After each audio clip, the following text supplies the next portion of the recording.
One day while Buddha was doing meditation, a young man visited him. He appeared upset. Buddha inquired of him why. The young man claimed that his father passed away recently. He was unable to escape his grief, but he wanted to give his father the best rituals for the afterlife so that his father's soul could go to heaven. So I want to request from you, please do the rituals for my father's afterlife so that his soul can enter heaven and reside there. Bring 2 earthenware pots, some pebbles, and butter to fill the pots, all right? The young man believed that what Buddha had said was the final ritual supplies. He went to the market and bought them. Butter and pebbles should be sealed in separate pots.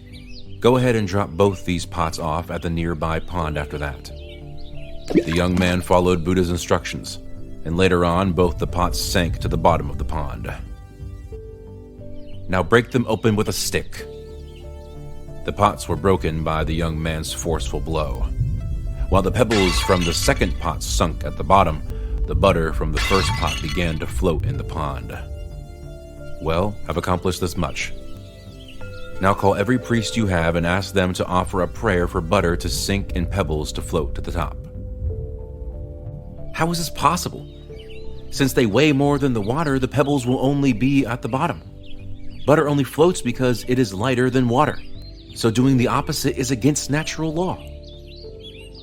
You know a natural law quite well, young man, but you don't remember that it holds true for everyone.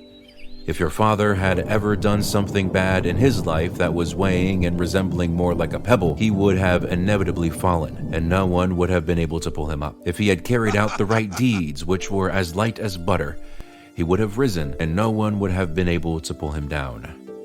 The young man now recognized the rule of nature. He bowed to the Buddha and expressed gratitude for teaching him a lesson.